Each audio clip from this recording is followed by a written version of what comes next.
Good evening, friends. Good evening and welcome. My name is Jamie Boskett. I have the distinct honor of serving as the president and CEO of your Virginia Museum of History and Culture, and I'm thrilled to welcome you to this wonderful program this evening. I'm joined tonight in welcoming you by many members of our Board of Trustees who have all just finished their spring board meeting, and I'm still employed, so I'm particularly happy. But a special round to our trustees who have for nearly 2 centuries been the guiding force for this institution. They are the lifeblood of what we do, in addition to our talented staff. Tonight, we're gathered for the 17th annual Stuart G. Christian Jr. Lecture. I thank you for joining and for being here and supporting this institution, knowing that almost everyone in this room is a member of this organization, the oldest museum in Virginia and one of the finest in our nation. Before I introduce tonight's lecture, I'd like to note just a few upcoming programs. There is, as you may have noticed, an abundance of activity around this place. Hopefully you know that we've just opened a really delightful new exhibition called Julia Child, A Recipe for Life, upstairs, and it is worth a visit if you haven't seen it already, to learn more about this incredible American icon and also the many historical connections to here in the Commonwealth, both our food traditions and other history-making chefs. Speaking of which, we have a wonderful program scheduled for May 15th that you may have just heard about. On May 15th, we'll welcome one of the greatest chefs of our time, Chef Patrick O'Connell, owner and founder of the Inn at Little Washington, Virginia's only 3 Michelin star restaurant and one of only 13 in the United States. He is also a James Beard Lifetime Achievement Award winner and was a personal friend of Julia's. So O'Connell is just a living legend on many dimensions, and he will be here through this partnership we have with the Inn, also with Virginia's First Lady, and we'll gather right here in the Robbins Forum for a lovely talk, followed by some refreshments, all curated by the chef. So a really special evening and worth taking the time. The following week, on May 21, we'll welcome back, by popular demand really, New York Times bestselling author Alex Kershaw. He has always given incredible talks here at the VMHC, and he's the author, of course, of beloved books, including The Bedford Boys, for which he has been widely acclaimed. And his event here on May 21 will be the national debut of his newest work called Patton's Prayer, a true story of courage, faith, and victory in World War II. And having spent a lot of time with Alex, I know he's been working on this project for years, and he's thrilled to see it come to fruition, which will be that very day. May 21st is the day the book's released. He's coming to us to do that, and that'll be the first opportunity to purchase it. Of course, not to be missed, the beloved Spring Garden Party at our Virginia house, now in its 71st year. It's an incredible tradition. That will take place on May 23rd, weather allowing, and tickets are going fast. Last I heard, there was 400 tickets already sold. So if you'd like to come, please do so right away. If that wasn't enough, that's a lot. That's pretty exciting. May's going to be incredible. We'll also be opening a new exhibit in May, on May 25th. The exhibit's called A Better Life for Their Children, Julius Rosenwald, Booker T. Washington, and the 4,978 schools that changed America. A really incredible, often untold story that is told largely through some stunning photography and also oral histories and artifacts from the nearly 400 Rosenwald schools that were built here in the Commonwealth of Virginia. So we'll see you hopefully frequently in the future. For tonight's lecture, tonight's wonderful lecture is named, and is one of our great traditions here, named in honor of Stuart G. Christian Jr., known to so many as Punky. Punky Christian's service to our country as a decorated combat veteran of World War II and to his community as a business executive and civic leader is certainly well known and lives long past his life. Twice wounded in Normandy, he returned home to Virginia and helped rebuild post-war Commonwealth. His service to this very institution spanned the most critical years of our history. He was a trustee, a board president or chairman, and an honorary vice chairman. He gave so generously of his leadership, of his energy, of which he was renowned, and his wonderful generosity, making tonight's lecture series endowed in perpetuity. We celebrate Punky as well as his wife Peggy and their family with this wonderful lecture. As the VMHC, in many meaningful ways, leads the way here in the Commonwealth and plays an outsized role nationally in the planning of America's upcoming 250th anniversary, which is now just 2 years away, tonight's talk is a rather fitting in it explores, as we, on so many occasions with our programs and in this institution, the consequential world-changing American journey that we've been on for this 250 years. And it will explore the leaders who helped shape it, form it, and continue us on this march towards a more perfect union. So talking about leadership is right up our alley and so perfect for our work towards the 250th. George Washington, Thomas Jefferson, Virginians, of course, Abraham Lincoln, Theodore Roosevelt, FDR, Dwight Eisenhower, John Kennedy, and Ronald Reagan are often recognized as some of our greatest presidents. Achieving their success required them to master the skill of convincing others to embrace their objectives. All 8 of them were accomplished in this art of persuasion, each in their own unique way. At this timely moment, as we simultaneously look back to those exceptional leaders who contributed to the founding of our nation and its evolution over 250 years, we look ahead to our next presidential election this fall. Tonight's lecture will explore these presidents' perspectives, approaches to effective communication, persuasion, and advocacy. These skills empowered these 8 American giants to strive towards their own big goals during their time leading our great nation. With us this evening is Talmage Boston, a presidential historian, acclaimed author and practicing lawyer, and a contributing columnist to the Dallas Morning News. His most recent book, How the Best Did It, Leadership Lessons from Our Top Presidents, was published just this month and has received praise already from leading presidential historians, some of whom you've seen right here in this very room at the VMHC over the years. I want to thank you all again for your wonderful support of this institution, for making possible our work, our efforts towards the 250th, and thank you for joining us this evening. If you would please join me in a very warm welcome for Talmage Boston.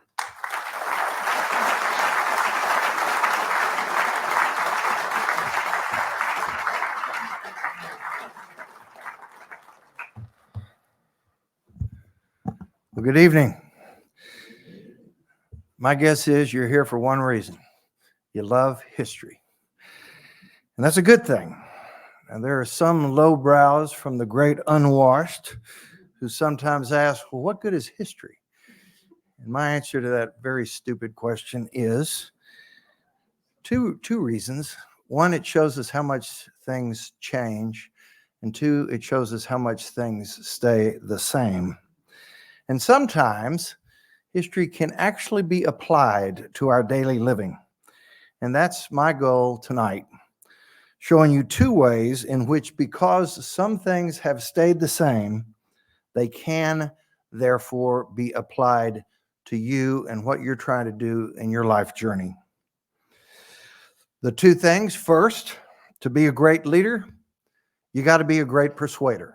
You're not going to have followers if you're not persuading them to go your way and see things your way. So that is a common trait among these 8 presidents who are the subject of my book. And second, the traits that make someone a great persuader are the same now as they were when George Washington was president. As Jamie mentioned in his introduction, my new book is titled How the Best Did It, Leadership Lessons from Our Top Presidents, and it came out 2 weeks ago. And you would not hurt my feelings if when this program is over, you bought several copies. But the book is a combination leadership/presidential history book, and it covers the most important leadership traits of, in my opinion, our 8 greatest presidents: Washington, Jefferson, Lincoln, both Roosevelts, Eisenhower, Kennedy, and Reagan. The book's target audience is you, anyone who is or aspires to be a leader in any field of endeavor.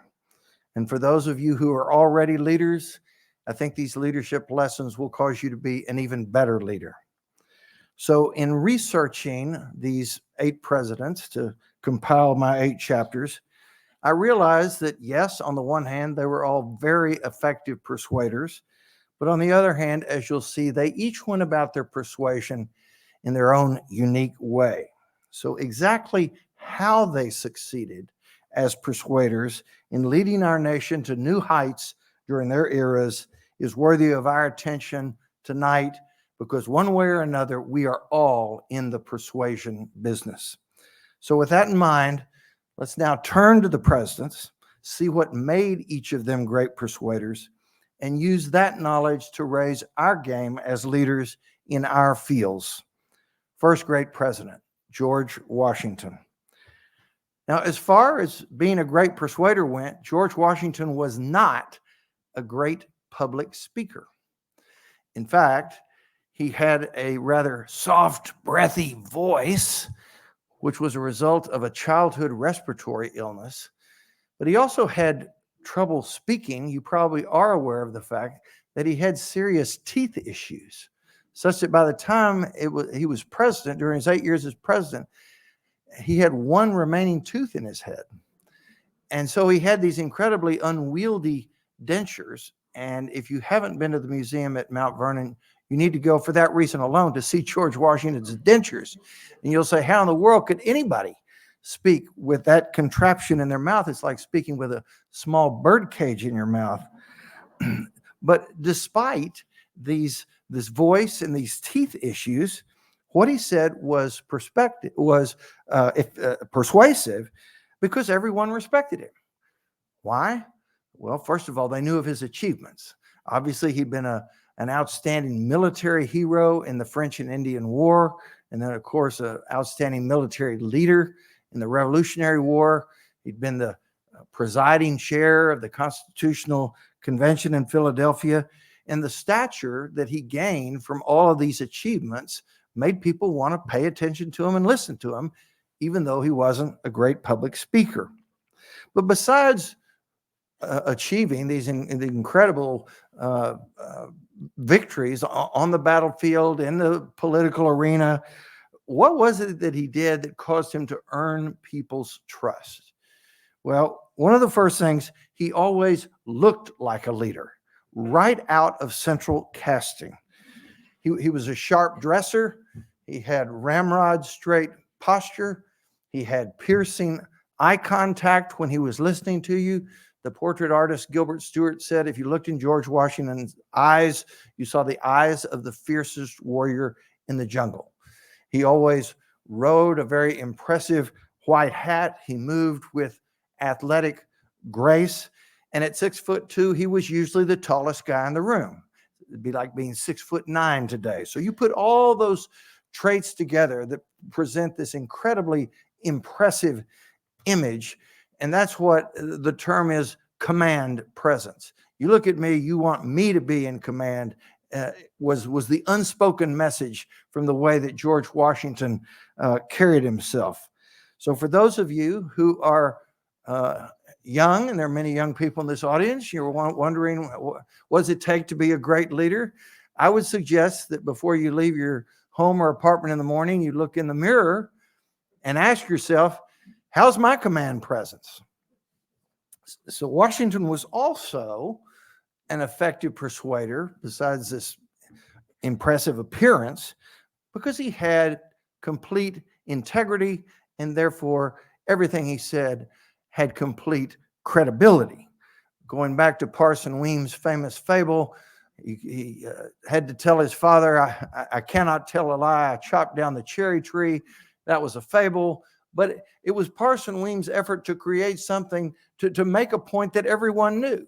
And that was George Washington could not tell a lie. And when you're of that mindset, then people are going to want to listen to you because they know that they can trust you. So ask yourself, in my particular company or industry or whatever it is, am I known for my integrity and credibility? Washington also knew, and this is an incredibly important trait, often overlooked, he knew when to keep his mouth shut. Now, keep in mind, he becomes the first president of the United States, and on day one, there are no political parties. But it doesn't take long for factions to emerge, and the Federalist Party gets formed, led by John Adams and Alexander Hamilton. The Republican Party gets formed, Thomas Jefferson and James Madison. And don't get confused. They call themselves Republican then. They ultimately evolved into today's Democratic Party, but they call themselves. So you had these two new political parties with all kinds of discord and antagonism between them. And Washington basically said to all of them, my job, my goal as president is to be a unifier. I don't want to be in the business of dividing. And so that's an incredibly important trait, that when you have factions below you who are in conflict, if you decide to weigh in on favor of one side and therefore against the other, you are not unifying. That was Washington's priority. Of course, it got more difficult throughout his 8 years, but he never wavered from that as a priority. But also he knew when to be quiet. He didn't express an opinion on a big important issue until he had fully considered both sides. Famously, during his presidency, Jefferson and Hamilton would disagree pretty frequently. And when that happened, Washington would insist that they present him with a written memorandum that spelled out their position on whatever the issue was. And Washington would read it and reflect on it and make the final decision. By all accounts, he was a superb decision maker, but only after he had quietly reviewed both sides. He wasn't talking, advocating. He wanted to be in a listening, reflecting mode before he made the decision. So ask yourself, if I've got competing factions in my organization, what am I doing to be a unifier? And am I staying above the fray when these factions are in conflict with each other? So George Washington, a great persuader because he had command presence, he had incredible successful accomplishments, he had complete credibility, and because he did what it took to be a unifier.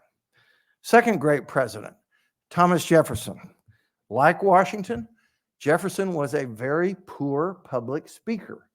One of the most interesting things I learned in the research for my book was that during the 8 years of his presidency, Thomas Jefferson gave a grand total of 2 speeches.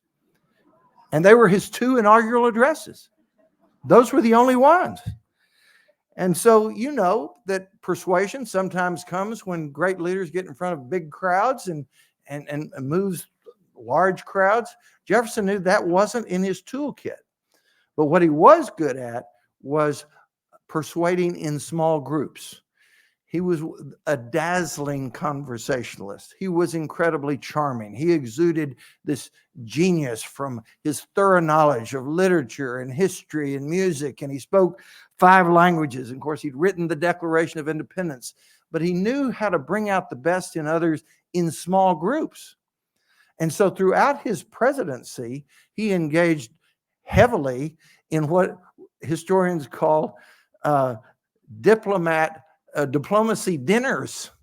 He would have dinners with 8 to 20 people 2 and 3 times a week for 8 years, and would have Federalists and would have Republicans, and they would be instructed. We're not going to go into today's hot button issues, because what this dinner is about is we need to know each other better. We need to have better relationships, maybe some friendships. We need to break down the barriers that had arisen during John Adams' presidency. You'll remember, Adams a Federalist. Congress was controlled by the Federalists, and so they didn't like being criticized by the Republicans, and so they passed the Sedition Act, which made it a crime punishable by incarceration for anyone to criticize President Adams or a Federalist policy. And so Republicans were thrown in jail for exercising their rights of free speech and freedom of the press. Fortunately, the Sedition Act expired at the end of John Adams' presidency, but on day 1 of Jefferson's presidency, that's what he's entering in that first inaugural address. At the very beginning, he says, look, folks, we are all Federalists. We are all Republicans, i.e., we are all Americans. And if we don't start acting that way, then this country is not going to last very long. So it was that thrust that motivated these dinners. Plus, Jefferson knew what his strengths were, knew that over time he could bring around anybody to become his friends. So great wine, lots of wine, great food, great conversation, week after week, month after month, year after year. And lo and behold, the walls came tumbling downs. In his Thomas Jefferson biography, John Meacham said that at the dinners, the president's, quote, social civility, grace, and hospitality softened the strident partisanship as feelings evolved from hostility to at least partial respect. So ask yourself, what am I doing? How am I working to improve my relationships with those who don't always agree with me? Jefferson, a great persuader because he was a relentless relationship builder. Third great president, Abraham Lincoln. Most people agree Lincoln was our most eloquent president. But how did he become so eloquent since he had less than 1 year of formal schooling? Answer, his eloquence came from 3 activities that carried most of his life. First, starting in childhood, he read constantly, and he had a photographic memory, so it was easy for him to memorize large chunks of books from history's greatest writers, Aesop's fables, Shakespeare's plays, the King James Bibles, and the classic poets. So filling his head with great writing certainly gave him a stronger word power than had he not been such a voracious reader. Second, he was a very successful lawyer. And both trial and appeal, he argued over 400 cases to the Illinois Supreme Court, argued one to the U.S. Supreme Court. But if you ever study his legal career, he was fabulous in the courtroom, in the appellate courts, knew how to make an argument, knew how to win jurors, judges, courts of appeal, opposing counsel became his friends, clients. And you have to, as a practicing lawyer of over 45 years, you got to say that often similar things, but very different ways to different audiences. Lincoln knew how to do that. And having done that for his 23 legal career, certainly enhanced his ultimate eloquence. And then third, as you know, he was a politician for most of his adult life, starting at the age of 23, which meant he was constantly giving speeches to crowds. And for somebody like Abe Lincoln, practice made it perfect. So in these word power foundations from his years as a reader, a lawyer, and a politician, they caused him to be the ultimate persuader. So what exactly were his word power skills that set him apart from the rest of the pack and made him hit the bullseye every single time when it came time to deliver a message? Well, I think there are 5 of them, 5 word power traits that made him such a persuasive leader. First, he was obsessed with word precision. He said exactly what he meant with no ambiguity. And he never used an unnecessary word. And anybody who's ever done much speaking, prepared lots of speeches, prepared lots of articles or books for publication, you don't do that on the first draft, the second draft, third draft, fifth draft. It takes rounds and rounds and rounds of editing before you're going to eliminate every unnecessary word and remove all ambiguities. And Lincoln was a master of his craft. So ask yourself, when it's time for you to make a presentation, how many edits do you go through before you're satisfied that your words are as airtight as they can possibly be? Think about it. The Gettysburg Address, 270 words. It took him 2.5 minutes to deliver it. And yet every word, maximum message, maximum power. And he got it all in 270 words. His second inaugural address, the one that ends with malice toward none, with charity toward all, 702 words. It took him 5.5 minutes to deliver it. That's cutting out every unnecessary word. And they're airtight. They're clear. Nobody says, I wonder what he meant by that. It was incredibly persuasive. His second word power skill, like Washington, he never misrepresented or overstated anything. Remember his nickname? Honest Abe? Absolutely true. You could take his words to the bank. Third, he built rapport with audiences by using wit and being a great storyteller. Fourth, When he reached his persuasion climax, he spoke with an impassioned, earnest tone. I'm sure everybody in this auditorium saw the movie Lincoln, and Daniel Day-Lewis, you remember those scenes, speaking with an impassioned, earnest tone, but never emotional. Lincoln thought that was intellectually dishonest and manipulative to try to bring emotions into causing people to come around to his viewpoint. Then fifth, and one that I think is the most unfortunately overlooked, that is, he made sure his words had rhythm so that they could be more easily processed and they would thereby resonate, reverberate, and penetrate. Many of you, I'm sure, are fans of David McCullough's books. He won 2 Pulitzers for his biographies on John Adams and Harry Truman. Every time David McCullough would finish a chapter, he would go and sit down with his wife and have her read it aloud to him so that he could satisfy himself that the words on the page had the desired rhythm. Lincoln did the same. Remember how the Gettysburg Address ends? This nation, under God, shall have a new birth of freedom. And this government, of the people, by the people, and for the people, shall not perish from the earth. Ask yourself, when I make a presentation, do my words have rhythm? Abe Lincoln, a great persuader because he maximized his word power. Fourth great president, Theodore Roosevelt. You remember that it was Theodore Roosevelt who coined the phrase that the president has a bully pulpit. And though Roosevelt spoke to crowds often, in fact, he was not a great public speaker. He spoke fast, constantly, same excited tone. He didn't grasp the importance of rhythm and changing tones and so forth. And so for the most part, his speeches were not particularly memorable. But he showed that he was a powerful persuader in the context of small groups, in particular, when it came to when disputes arose, his skills as a mediator. Many of you have been involved in mediations. That's where you have 2 people in a lawsuit typically who are in disagreement and they can't resolve their problems on their own. But well before the trial date comes, you bring in a neutral person to essentially bang on both heads, attempt to find common ground and reach a settlement and thereby avoid the trial. That's what mediation is. So here's Theodore Roosevelt. He's been president for 1 year, and there is a national coal strike that is threatening to freeze half the country to death. No progress is being made between the coal workers and the coal company owners.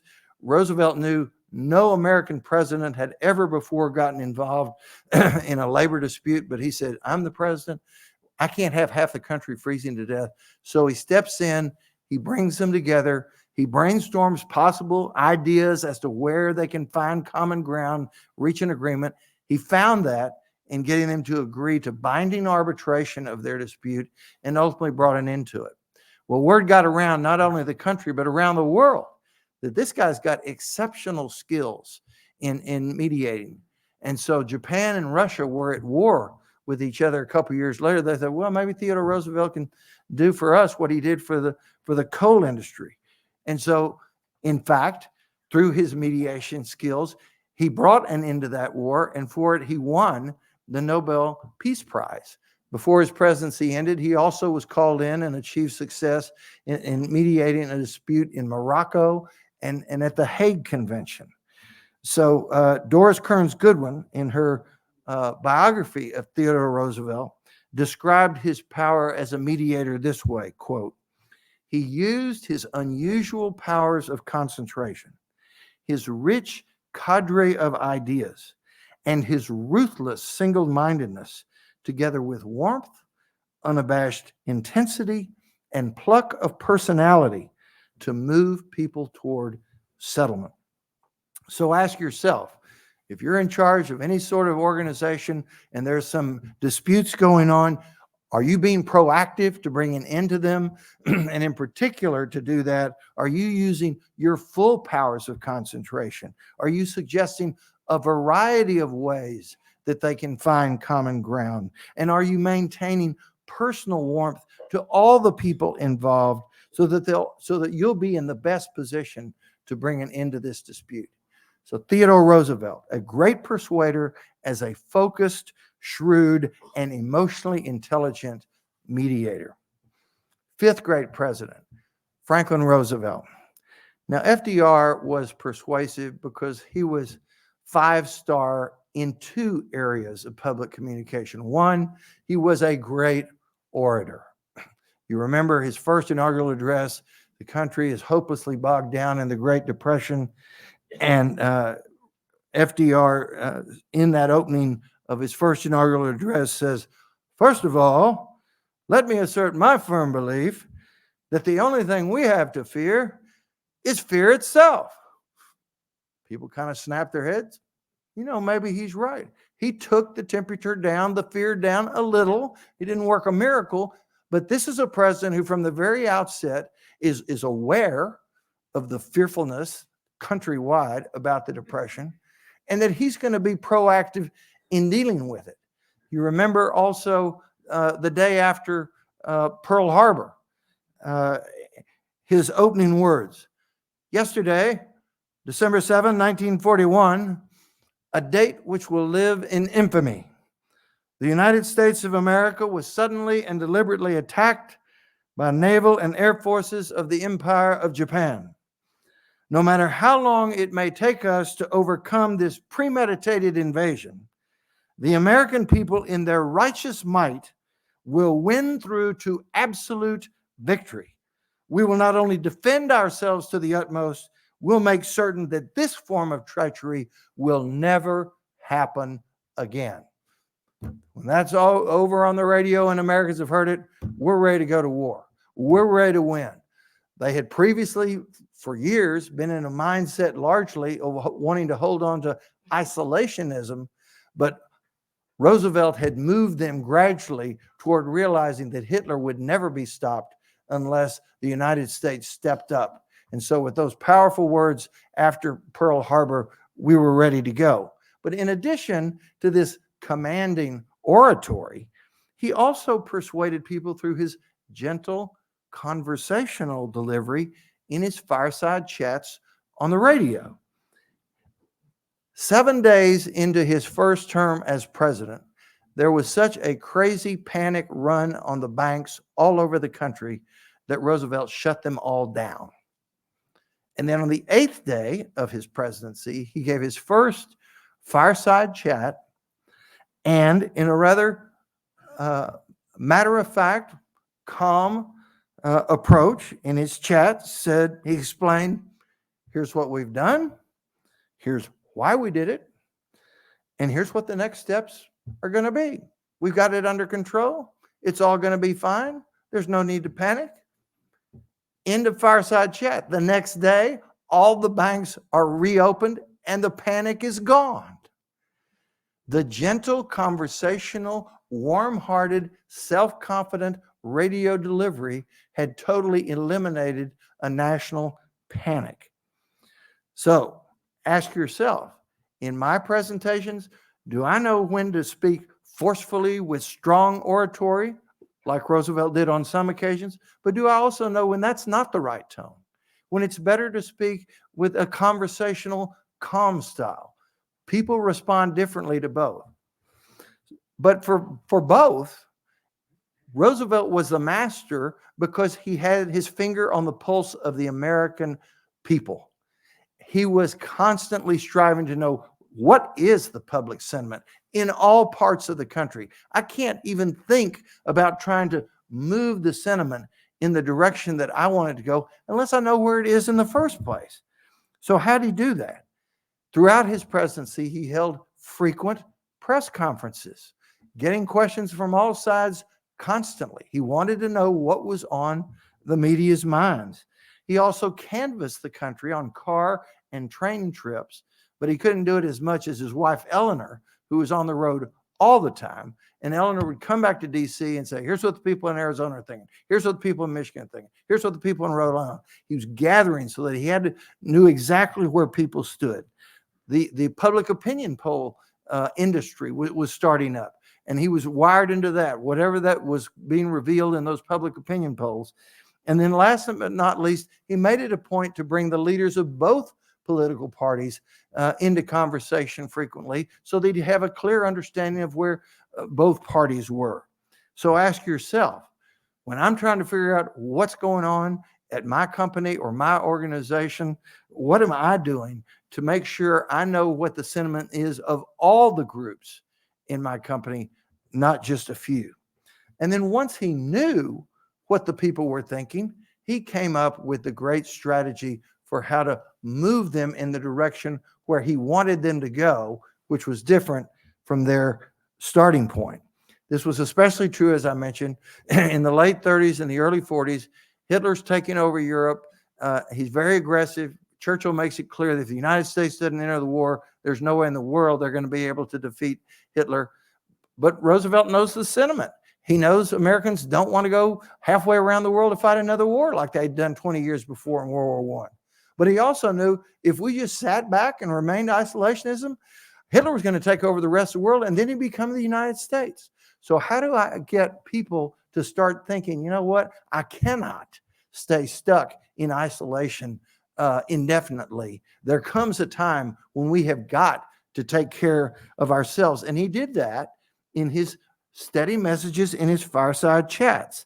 On the radio, he would say things like, this is not a fireside chat about war. It's a talk on national security. Later, in another chat, he told the country, the war is now approaching the brink of the Western Hemisphere itself. It's coming very close to home.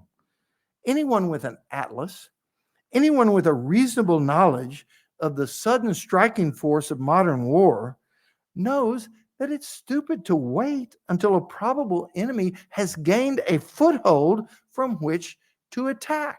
Now, how could anyone possibly disagree with that?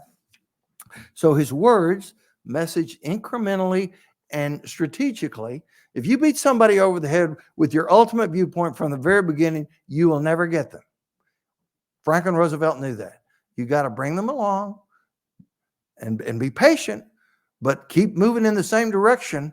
And if you're saying the right things and the facts, in fact, are supporting what you're doing, as they 100% were for Roosevelt in responding to what Hitler and the Japanese were doing, then the people will come around. So ask yourself, when I need to change directions at my company, do I move my people at an incremental pace so that they can process the direction we're trying to go, and they'll come around and they'll ultimately agree on my plan for the future? So Franklin Roosevelt, a persuader who knew when to speak with vigor to the multitudes, when to speak calmly on the radio, and knew how to gauge and change public sentiment. The sixth great president, Dwight Eisenhower. Now, he was not a great public speaker. There are people in this auditorium who I'm sure have memories of Eisenhower on television. He was not Franklin Roosevelt. He was not John F. Kennedy. He was not Ronald Reagan. And yet, our leading historians rate him as our fifth greatest president. So how could that be?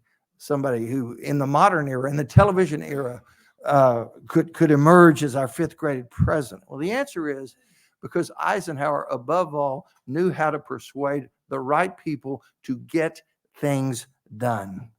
In particular, he knew when to be patient and when and how to play hardball against anyone who tried to block his plan. Look at how he directed D-Day when he was the supreme Allied commander. He waited patiently for the weather to clear, and then he played hardball with the Normandy invasion. On his desk in the Oval Office was a saying that epitomized his style of leadership, quote, "Gently in manner, strongly in deed." An example of his exercising patience to accomplish his objective was his handling of Joseph McCarthy's Red Scare at the start of his presidency. McCarthy and the Red Scare had come in during Truman's presidency. Truman had no idea how to deal with it. He thought he could insult McCarthy and go head-to-head with him, and that didn't work at all. He made no progress in bringing an end to the Red Scare. Eisenhower had a different approach. the patient approach. He came up with a secret plan that gave McCarthy just enough rope to hang himself, which ultimately he did in the Army McCarthy hearings, where Joseph Welch was the one who brought him down, and Eisenhower never had to get his hands dirty or get in the gutter with McCarthy. So ask yourself, do I have patience in a crisis to pursue the best strategy, or do I just knee-jerk react quickly? Now, an example of Ike's knowing when and how to play hardball came right before the election for his second term in November 1956. America's allies, England, France, and Israel, had joined forces, invaded Egypt, and seized the Suez Canal. And they had done it despite Ike's having said, don't even think about doing that. That will disrupt the whole Middle East. It'll create a serious imbalance in where things are in the Cold War. Don't do it. And they did it anyway. And when they did, Eisenhower responded immediately. First, he got the United Nations to impose sanctions against them. Secondly, he refused their request for an alternative source of oil. And finally, he refused to provide the dollars needed to stabilize the British pound. Soon, because of that, there was a ceasefire, and yet Britain was not withdrawing their troops. And so Eisenhower, still taking hardball up a notch farther, made a run on the British pound, then told Britain's prime minister that if he did not get all of his troops out of the Suez immediately, then I, President Dwight D. Eisenhower, will drive your pound down to zero. Guess what? The British troops left the Suez in a nanosecond. That's how you play hardball. So ask yourself, do I know when and how to play hardball and persuade against those who are knowingly trying to block my strategy? Eisenhower, a great persuader because he knew when to be patient and when and how to play hardball when people tried to block his plans. Seventh great president, John F. Kennedy. You remember, those who are my age or older, the 1960 presidential campaign. We had never had a Catholic president before. And there were a lot of people, including people of the stature of Norman Vincent Peale, said, we can't possibly have a Catholic president. He'll be loyal to the Pope. He won't be loyal to the country. And John Kennedy persuaded the country that that was absurd, that his commitment was to the country, and that that would not be an issue. And he won that election, albeit narrowly. But then on his first day, in his first inaugural address, he urged Americans, ask not what your country can do for you, ask what you can do for your country. A couple of weeks later, he proposes the Peace Corps, and tens of thousands of young Americans rush to join the Peace Corps. His words turned into deeds. A year later, his 1962 speech at Rice Stadium in Houston, Congress didn't want to fund the space program. They didn't believe in the concept of trying to get the American moonshot, a man on the moon, by the end of the decade. And Kennedy, with the speech at Rice Stadium, gave these words: we choose to go to the moon in this decade, not because it's easy, but because it's hard. Because that goal will serve to organize and measure the best of our energies and skills. Because that challenge is one that we're willing to accept, unwilling to postpone, and we intend to win. Shortly thereafter, Congress funded the upscale space program and ultimately the moonshot program. And so another classic example of the power of words from the eloquent president to inspire major deeds. Then in 1963, he persuaded Americans that ending Jim Crow and giving civil rights to African Americans was no longer a political issue, it was a moral issue. You remember, people my age and older, the Birmingham riots, the summer of 1963, Sheriff Bull Connor, who pulls out fire hoses and blasts young black children with fire hoses, and then turns loose a team of vicious attack dogs to attack the black adults. And all of this is on national television, and Kennedy sees it and decides he can no longer be patient. He can no longer sit on the sidelines. And that night, he gives a speech that's largely spontaneous on national television and says, quote, "We face a moral crisis as a country and as a people. It cannot be met by repressive police action. It cannot be left to increased demonstrations in the streets. It cannot be quieted by token moves or talk. It is time to act in the Congress, in your state and local legislative bodies, and above all, in our daily lives. A great change is at hand, and our task, our obligation, is to make that revolution, that change, peaceful and constructive for all." A couple of days later, he submits the first ever truly strong civil rights bill. A few months later, he gets assassinated. And fortunately, Lyndon Johnson is able to take that bill and push it through Congress, and it becomes the Civil Rights Act of 1964. So how did John F. Kennedy go about persuading the American people about Catholicism, national service, the space race, and civil rights? His biographer, Stephen Knott, says the key to his success was that his words appealed to the better angels of our nature. Those famous words from Lincoln's first inaugural. His words appealed to the better angels of our nation, not to the dark side. So ask yourself, when I'm trying to challenge my enterprise, company, organization, what it may be, to go in a challenging new direction, am I trying to get people to go my way by appealing to their better angels or to their dark side? John F. Kennedy, a great persuader who inspired hearts and minds that if something needed to be done, it could be done as long as we followed through on the commitment to do the right thing. Eighth and last great president, Ronald Reagan, who entered the White House when America was in serious decline after the disastrous presidency of Jimmy Carter. Double-digit inflation, low economic growth, high unemployment, long gas lines, and we couldn't rescue the hostages from Iran. We had a national state of malaise under the Carter presidency. We needed somebody to lift us up, to restore our self-confidence, to revive the American economy, to strengthen our foreign policy. And that person was Ronald Reagan. And throughout his presidency, throughout his public remarks, he often said many of the same things with contagious conviction. Quote, "We're here to do whatever it takes. America should be a shining city on a hill. My strategy for the Cold War, we win, they lose."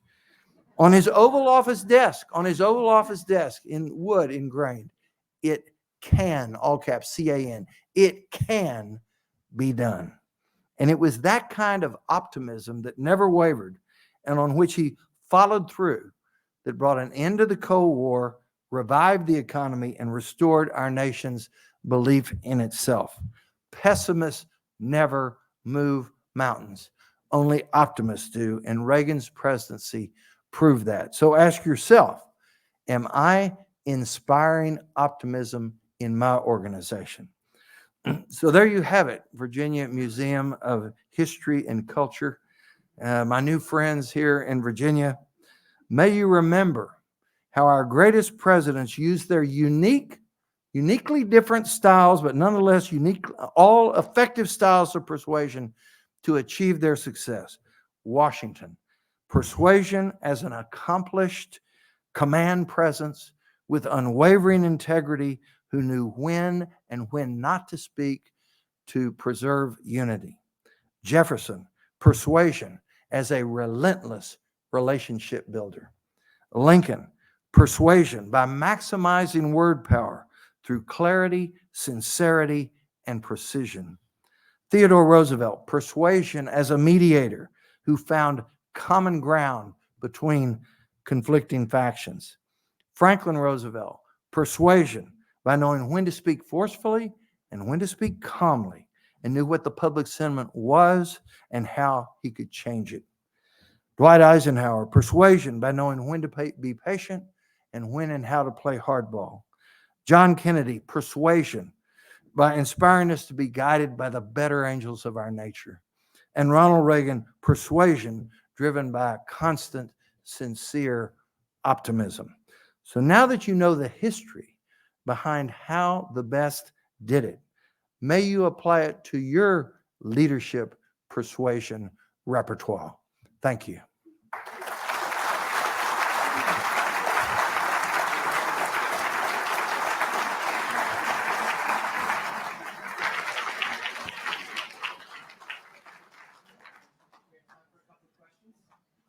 Questions, comments? There's one. Okay, go ahead. How do you see these traits you've described in these 8 presidents reflected in the 2 people running for president this year? That's a hard one. That's a hard one, and I struggle with it, obviously. In terms of Trump, I think you have to say he knows how to play hardball in contractual negotiations. So that was the only thing I could think of out of these 24 traits. And as far as Biden goes, I think he attempts to build relationships and have dialogue across the aisle, but he's obviously not very good at it. So obviously my book has come out in a presidential election year with the idea that it would, when there are so many reasons to be depressed about today's presidential politics, to be reminded that we've had these great leaders. Somehow they come through our history. I'm not terribly optimistic about the next 4 years, but given the age of both of these candidates, I'm hopefully that after 4 years, they will both be put out to pasture and we can have a new generation of leaders who in fact utilize at least some of these leadership traits. Yes. I teach Virginia history, and we're moving into a period of time when how I teach is different. So when I was growing up, we just learned all the great traits of people, and we never looked at the complexities of people and all sides of people. And we're now changing how we look at history and teaching all sides. So teaching George Washington was a great man. He was also a slave owner. Yes, he was also a slave owner. So teaching more the complexities and how to look at things from multiple perspectives. Well, I think history needs to be accurate. I think history needs to be transparent. And when I was starting to write this book, one of my friends, Mark Updegrove, who's the former head of the LBJ Library, he's the current head of the LBJ Foundation, and has written a number of wonderful presidential history books, said, Talmage, in every chapter, you have to have a space where you identify each of these 8 presidents' flaws. And so that is toward the end of every chapter, because I'm not putting these people on a pedestal that they were superhuman and never made mistakes, because obviously many of them made many bad decisions, but the focus is on their best traits, their best strengths. I don't think you want to have a book that dwells on their worst traits to avoid. Let's focus, particularly since there's a certain mystery. How did George Washington do it? How did Thomas Jefferson do it? And all these people. But Ken Burns talks about what you're talking about, what he calls emotional archaeology, so that we have the full picture. And I think it's important to have the full picture, but I doubt, or I wonder, like when they're talking about George Washington and they say, well, yeah, but he owned a bunch of slaves. Well, do they also teach that in the last few weeks of his life, he was so overwhelmed with guilt that he changed his will and freed his slaves upon his death? And of course, We don't focus on that. So we focus, of course, on the positive. But I just tell kids that we're complex. Mhm. We're human. We have great things. We have errors. And we have to look at both sides. You can't just say it's only this. I think that's how history should be taught. Another funny thing that Ken Burns often says is that we have this serious problem in the country in that so few of our young people know history, love history, and for that matter, just across the board, not enough people know and fully understand history. Of course, you're not in that category because you're here in support of this wonderful museum. But Ken says the big problem is that when people look back on who taught them history, they can't ever remember the teacher's last name, but they remember the first name was Coach.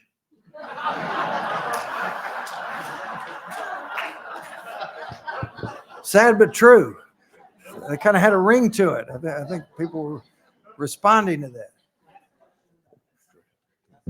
Question back there? Yes, thank you so much for your speech and the book that you've written. In thinking about the history of these 8 men, they went from writing to television to Franklin Delano Roosevelt in a car to Kennedy and Nixon's debate on TV.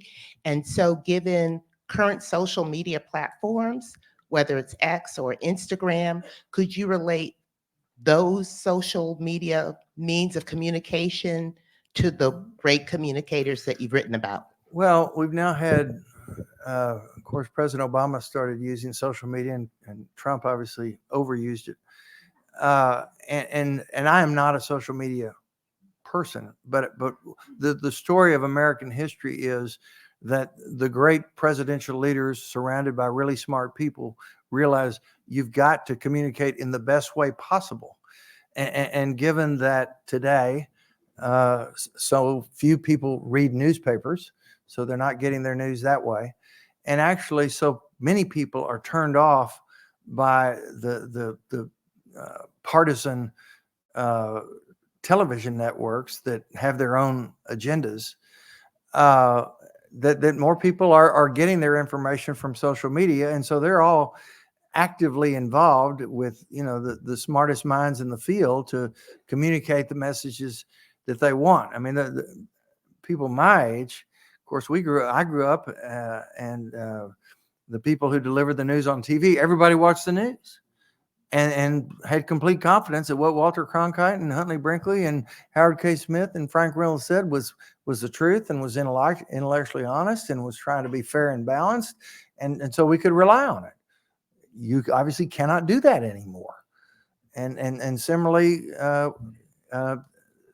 virtually all the newspapers have a certain political slant. So you got to be very discerning, and it's obviously prudent to watch both channels or read both newspapers to try to get some grasp of where the happy medium is. I mean, all these 8 presidents were always focused on, quote, the middle way. They knew that you do not lead a country by focusing on the extreme right or the extreme left. And that's why we find ourselves, because of our political system today in the primaries, if I'm a Republican and I run in the Republican primary, I better be the farthest right or I won't win the primary. Similarly on the Democrat. And so that's why over 70% of the American people don't want Biden versus Trump. That's the middle way, and neither party is governing in accordance with nurturing that connection to the middle way, the way Eisenhower did, for that matter, the way Reagan did, and the way Kennedy did, and of course Theodore Roosevelt and Franklin Roosevelt for that. I mean, Franklin Roosevelt won 4 presidential elections. Each of them, he had over 80% of the electoral votes. I mean, he knew the public sentiment. He knew what it took for people to believe in his leadership, and just one blowout election after another. I mean, one of my favorite Ronald Reagan stories, he obliterated Jimmy Carter, and who was the incumbent in 1980. So that doesn't happen very often. I mean, Reagan coming after Carter was like FDR coming after Hoover in many respects. But so then in 1984, Reagan runs against Mondale, who had been Jimmy Carter's vice president. And so all the polls, everybody says, this is going to be a blowout. And so Reagan's campaign manager went to him and said, well, I'm kind of getting nervous about Minnesota. I think you need to go to Minnesota and make sure. And Reagan said, Minnesota, that's Mondale's home state. Can't we, let's let him win one state. And it was 49-1. That was the only state that Mondale won. Let me tell this other, because this Reagan on the subject of optimism. The one time in my research on this book, when I fell over belly laughing, was researching Reagan. I talked about in the speech his incredible optimism, and he was just full of it, and everything that came out of his mouth pretty much was optimistic. But he had a favorite story that he loved to tell about the nature of optimism. And it got to be a joke because he told it so often. All the people who are in the White House said, oh, there he goes again. But you probably haven't heard it. So I'm going to tell it to you right now. And maybe you'll think it's as entertaining as I did. So anyway, here was Reagan's story. He said, once upon a time, there was a wonderful married couple, and they had twin 10-year-old boys. One of the boys was an extreme pessimist, and one was an extreme optimist. And they were really extreme, and they thought they were really out of balance, and maybe both needed to do something to kind of be a little bit more moderate and objective in looking at the nature of life. So they took both the 10-year-old boys to see a psychiatrist. And the psychiatrist talked to both boys for a while, and then he came up with this grand experiment. He took the pessimist 10-year-old boy into a separate room that was filled with bright, shiny new toys. And he took the optimist into a separate room that was filled with horse manure. And so he let both boys spend about an hour in each of their respective rooms. And then he went first to see the pessimist, who's sitting there right in the middle of these toys. And the boy's crying. He's sad. And the psychiatrist says, what's the deal? I mean, here's all these fabulous toys. He said, I'm just scared to death. I'm going to break them. So then the psychiatrist goes in the room where the 10-year-old optimistic boy is. And he's singing and he's laughing and he's got a shovel and he's digging. And the psychiatrist says, what's going on here? And the boy said, oh, man, with this much manure here, there's got to be a pony somewhere. That was Ronald Reagan. That was Ronald Reagan.